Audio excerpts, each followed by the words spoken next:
This week, we talk the enterprise security news. Neustar's got an enhanced UltraDNS capability. WatchGuard is acquiring Panda Security to expand its endpoint capabilities. Ping Identity is launching 2 hybrid IT-focused solutions packages. And Fortinet updates FortiOS and launches a next-generation firewall product, which I thought they already had one, but we'll dig into it. In our second segment, we welcome back Corey Thune, co-founder and CEO of Gravwell, even to discuss secondary consequences of bad pricing models. In our final segment, we air 2 pre-recorded interviews from RSA with Corey Bosden of ExtraHop and Todd Weller of Bandura. Stay tuned for all that and more on this episode of Enterprise Security Weekly. This is Security Weekly, for security professionals, by security professionals. Broadcasting live from G-Unit Studios in Rhode Island, it's the show where we talk security vendors and aren't afraid to name names. It's Enterprise Security Weekly.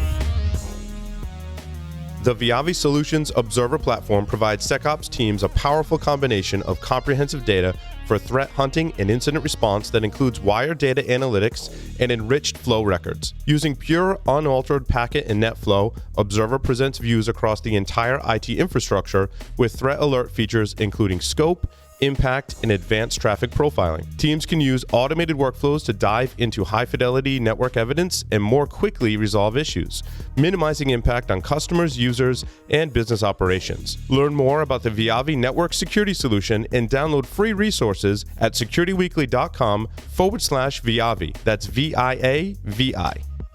The question is simple. Have any of the systems on my network been compromised? The answer is harder than it should be. Enter AI Hunter. Active Countermeasures has automated and streamlined techniques used by the best pen testers and threat hunters in the industry to create AI Hunter, a network threat hunting solution that does the first pass of a hunt for you to identify systems that are most likely to be compromised and scores the results on a scale from 0 to 100. You can then research those systems in depth with AI Hunter. Focus your valuable time on the systems that need your expertise with AI Hunter. Sign up for a personal demo today at securityweekly.com/ACM. Welcome to Enterprise Security Weekly. This is episode number 175. Very excited to be here today. And I can't see my teleprompter when I have my glasses on. I need a new solution for this. It is March 11th, 2020, and I'm your host, Paul Asadorian, joined by Mr. Matt Alderman on the lines remotely. Matt, welcome. It sucks getting old, doesn't it, Paul? It does. So I went and got the prescription, readers so I could get nicer frames because obviously I stare at a screen all day and I need them. But when you get the prescription ones, you can't see far away. So I can't read the teleprompter and look back at my screen. I got to pick one or the other. Right. So my eye doctor does this interesting. I've been wearing contacts since I was like 15. So my right eye is for distance and my left eye is for near. So wow. I don't have to worry about it. That's crazy. And yeah, you kind of adjust to it, but right. Yeah, it's tough when you've got the readers on. Yeah. So let's see a couple of announcements to get us started. Join us at InfoSec World March 30th through April 1st at Disney's Contemporary Resort. Security Weekly listeners will save 15% off. securityweekly.com/ISW 2020 is where you can go to get that discount code. And if you're a sponsor or you have people there from your company that you would like to have do a micro interview, which is aired on this show, you can go to the same website, securityweekly.com/ISW 2020, and submit a request. And that conference is still on. I know a lot of conferences are canceling, unfortunately, or fortunately. I guess it depends on the circumstances, but InfoSec World is still on as far as I know. Correct. It is still on. I have talked to the team because we're doing the summit on Saturday before and been coordinating the agenda with them. They have no plans in canceling, but there's certain things they can't control. Right. Like if Disney shuts down, they have no choice, right? Which would really stink because my family and I are going there on vacation during the conference. Yeah, right. That would really stink. So, a conference that is Postponed is Ocean and the Pell Center partnered together for Cyber Security Exchange Day. We're waiting for more details to see when that will happen. We've also got a webcast coming up with Online Business Systems on cracking passwords, which is going to be a lot of fun. We're going to learn how to generate and crack a SHA-256 hashed password, and then talk about how to do some other neat tricks with a tool called Hashcat.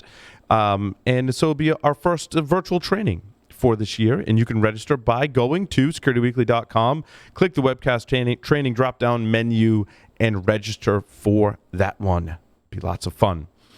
Alrighty, Matt, stories were kind of light because I think everyone made their announcements at RSA.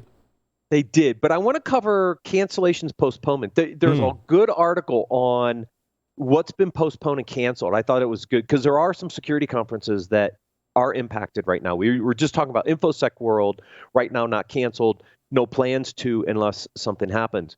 But all the AWS Summit events that were in the April-March timeframe have all been canceled.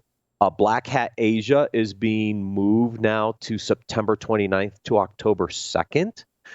It was originally scheduled to be in Singapore March 31st to April 3rd. A number of partner events across the board are being kind of moved around. Some are canceled, some are being moved to digital formats. Red Hat's conference, for example, is going to go digital, so no one has to be on site.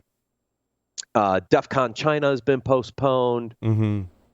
Yeah. Well, so that would make sense. Yeah, a lot of sense. But there's a lot of Gartner events also. The CIO Leadership Forum is canceled. Data and Analytics Summit is postponed. So anyways, I mean, this is a really good list I threw in here in the article section of anybody who wants to know what's the latest and greatest cancellations or postponed conferences. Here's the list. Good to know. Neustar is offering enhanced UltraDNS capabilities, greater capacity, global reach, and security. And I didn't. I kind of knew the story behind Neustar and how they are tied to DNS. Their founder was like really involved with it from the beginning, and for the life of me, I can't remember his name. Yeah, but they also bought a bunch of the VeriSign products in that asset-only acquisition last year. And VeriSign had a DNS firewall and some capabilities there as well. Mm-hmm. So my guess is this is a combination of what Neustar had and what Neustar acquired with the VeriSign portfolio. Yeah, it sounds like they did that, Matt. It's really funny you say that. So they've been in the DNS industry for over 21 years, to my previous point, because they were in the book about... not the worm. Anyway, it'll come to me. That I read the book called Worm, actually, and they talk a lot about the founder, whose name escapes me as well. But as part of the enhancement, the firm has completely revamped the UltraDNS hardware stack and implemented the modern best-of-breed, blah blah blah, basically DevOps style tools like Puppet and Ansible. So, Matt, it sounds like that was their opportunity to merge those two things together. What they had and what they acquired, and release a new product that sounds like, I mean, they got new hardware and a DevOps style process. So that piqued my interest. I thought it was pretty cool. Yeah, because it says Neustar's other DNS services, the UltraDNS firewall and UltraDNS public, which I believe are the pieces they acquired from VeriSign, also reap the benefits of this investment with improved availability and lower latency. It sounds like we need to be hosting our DNS with Neustar. Maybe. That's cool. Especially after last week's issue. Yeah. Well, and they mentioned that because that's the issue with DNS is to get it to propagate. So UltraDNS provisioning architecture ensures faster propagation of DNS updates and lower latency. That's cool. Yep, because when you cleared PPWorks DNS caches last week, it took a while before I could log back in. Yeah, all the way out. It's a pain in the butt. I mean, we can deal with that as a small team, but you can imagine if you had 50,000 employees, right? Yeah. The help desk calls.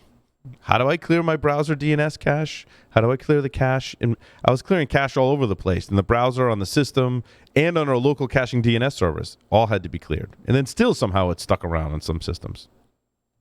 DNS is amazing like that. HPE has announced a container platform built on open source Kubernetes. That's pretty cool. Entering into the mix. Yes, they are. Well, I think you're going to see this from all the big vendors, right? I mean, after IBM bought Red Hat, HPE is going to try to keep up here. It's interesting. The industry's first enterprise-grade container platform designed to support both cloud native and non-cloud native. Yeah, not the first. I'm pretty sure OpenShift has been doing this for a while, which is part of the Red Hat portfolio that IBM acquired, and there's a couple others. Mm-hmm. So, pretty bold statement. I'm not quite sure it's really accurate, but HPE coming into the mix.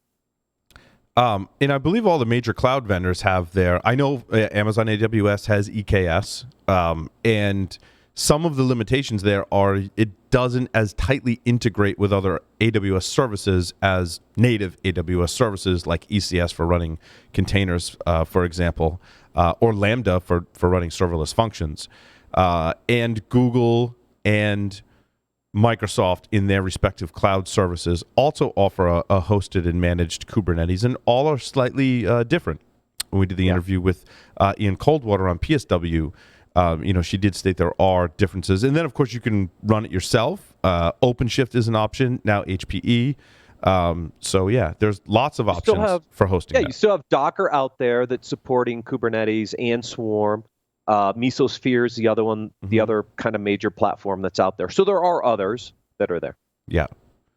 And it's hard. You think it'd be an easy answer, like when do I need Kubernetes? But it's really not an easy answer. You're still trying to answer that question, aren't you? I think a lot of people are, even people that are Kubernetes experts. They're like, yeah, there's a lot that goes. Like it's not. It requires a lot of thought. Of course, it depends on your requirements, and because it's not necessarily like just a number, like I have this many containers or this many applications, right? There are other things. It's that orchestration piece and how you use it, if it can solve your problem, and that tends to be different for everyone, right? Yeah, and it opens up a bunch of other issues around bin packing. How many containers can I run in a cluster? There's a lot of other things that come into play when you're dealing with some of these orchestrators, which are a challenge for some organizations. When we were at Layered Insight, we saw a lot of customers really interested in what AWS was building around EKS and ultimately Fargate, because even large enterprises struggle with this whole Kubernetes. How do I best deploy it? How do I best scale it? If the cloud providers can do it for me, that might be a better option for some people. So, and what's funny, Matt, that's exactly what we're doing, right? We're a small team, so rather than building our own or using someone else's Kubernetes, which requires a lot of learning and training, which I will do just to talk about it on the show, but for our own strategy, Marcel and I are getting more and more comfortable with AWS every day. So even just running some of our containers in EC2 gives us a lot of capabilities. In fact, our push this week, we're using auto scaling on the processors for our EC2 instances, right? Do I need to go do a whole complicated Kubernetes cluster for that? Probably not. Could I? Yeah, probably.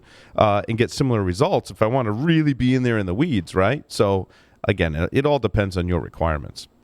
Yeah, and think about large organizations that are deploying tens of thousands of containers on these environments and have to auto scale them. It's difficult. Yeah, agreed. All righty. Sorry, wrong tab. What next? WatchGuard is acquiring Panda Security to expand endpoint capabilities. This to me still feels like when you say WatchGuard and Panda Security, an SMB play, maybe small enterprise. Correct? Yeah, small enterprise, small to medium businesses. But again, WatchGuard coming from the very traditional network security side of the house, adding endpoint capabilities to offer more capabilities to their customers. You're going to see more of these types of activities, right? We know endpoint's still pretty hot, even though it's cooled down a little bit over the past couple years. But you're seeing the network vendors also want to have an endpoint component to them so they can keep that customer base happy, and it's going to continue to shift. The next evolution that you're starting to see is, these endpoint vendors going after containers and Kubernetes and other things like we were just talking about, right? Because they also have to have solutions over there too. Yeah, and I think the danger with some of these companies as you evaluate them is they do a lot of things. Like even just the description says, hey, we've got network security, endpoint protection, MFA, secure networking, threat detection and response. It's hard to do all of those things really well. And unfortunately, the SMBs and small enterprises are kind of at the mercy without a large IT team to manage it or an MSSP. If you're going down this route, they may not do all those things particularly well, right? And that's been the common complaint. I'm not saying maybe WatchGuard does today, but it's one of those things to watch out for. And definitely, have an evaluation and test plan. And in this environment, I think that's going to be more about usability and management, more so than it is about, well, it doesn't detect this particular type of threat and it can be bypassed, maybe less of an issue, provided that all these things are configured and somewhat compensating for each other. Although I liked Untangle's solution for this as well, Matt. Yeah, I mean, pretty inexpensive, lightweight, pulled a bunch of open source components, made it really easy to manage. So they have a solution in this space, at least on the firewalling side and some of the network stuff. I don't think Untangle has any endpoint products, though. That's kind of where they start to, right? But they could, right? Because you see others starting to move in that direction. Absolutely. Alrighty. Zimperium's new solution helps protect mobile applications through the entire life cycle. So what is Zimperium? Are they They call themselves mobile threat detection. Yeah. Mobile threat defense. Mobile threat defense or something. Defense, yes. MTD. Whatever it stands for. But what they really boils down to is three solutions. So they have a scanning product that allows you to discover, fix compliance, privacy, and security issues within your mobile apps. Okay. Z-Shield hardens the app through obfuscation and anti-tampering functionality. Protect the app. So this is like I'm developing my own app. Yeah. This is if you're building your own mobile app, you can scan it, look for security compliance issues. You can put some obfuscation on it and anti-tampering to protect it. And then there's an SDK product that helps, I think, while it's in use to protect it in use. So kind that's of common in this space. Yep. Yeah. A suite of products. Cool. Ping Identity has two hybrid IT-focused solutions packages. Yeah, I like this announcement, actually. It's called Customer 360 and Workforce 360. But what they're doing is they're combining a lot of capabilities together for both. And you get the 360 probably from a lot of Office 360 kind of hybrid environments, right? People who are protecting now directories that are on-prem, directories are in the cloud, they're moving to O365 or something along those lines. They're bringing together single sign-on, multi-factor, the directory, and some other services to kind of create a holistic offering around both the customer side and what they call the Workforce 360 products. So again, things that we saw as a bunch of little standalone point products being brought together as a holistic suite to address customers that are in the middle of migration from on-prem to the cloud, but are going to run in both.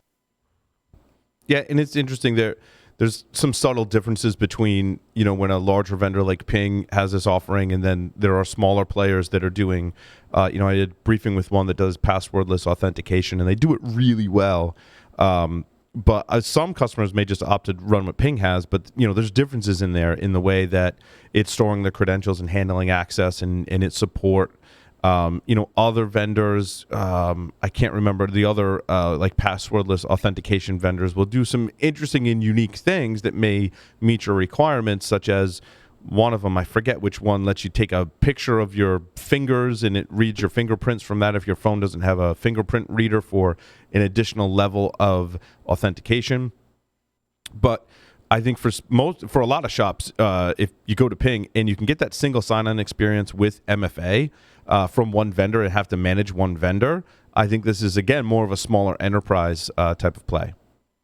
Yeah, I mean, think about the three components here. You've got the user directory, the multi-factor authentication, and the single sign-on. That could be three different solutions for most organizations. Yeah.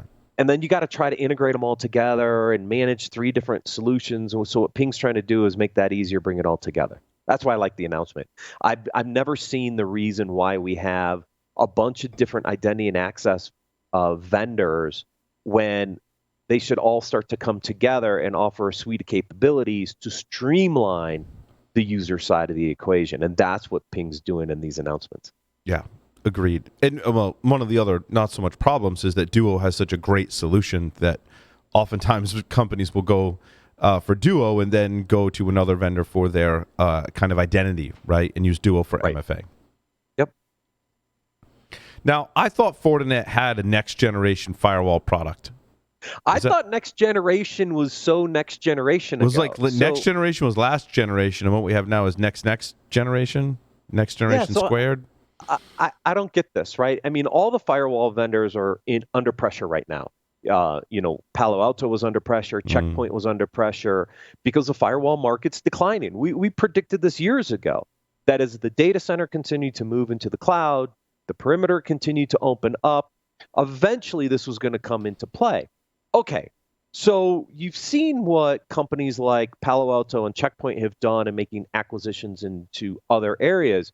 Fortinet's just saying, look, I'm going to double down. I'm going to go a next-gen firewall. I don't know about that.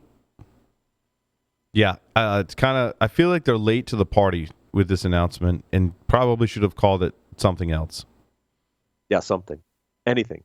Just stop using the term next-gen, everybody. It's so old. Yeah, or just, enhanced capability. Like, what are the enhanced capabilities in the next-generation firewall?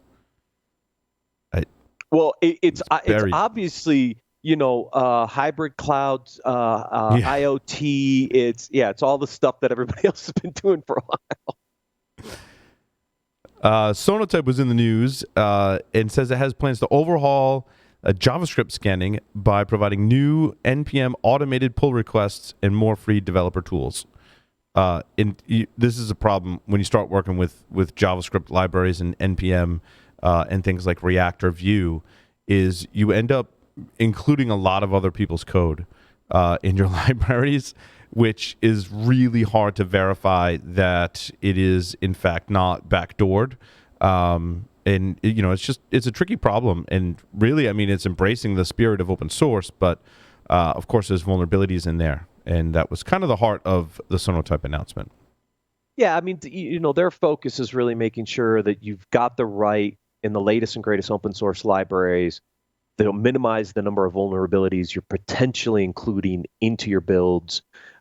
You've gone through this process with even the work that you've done internally for our software.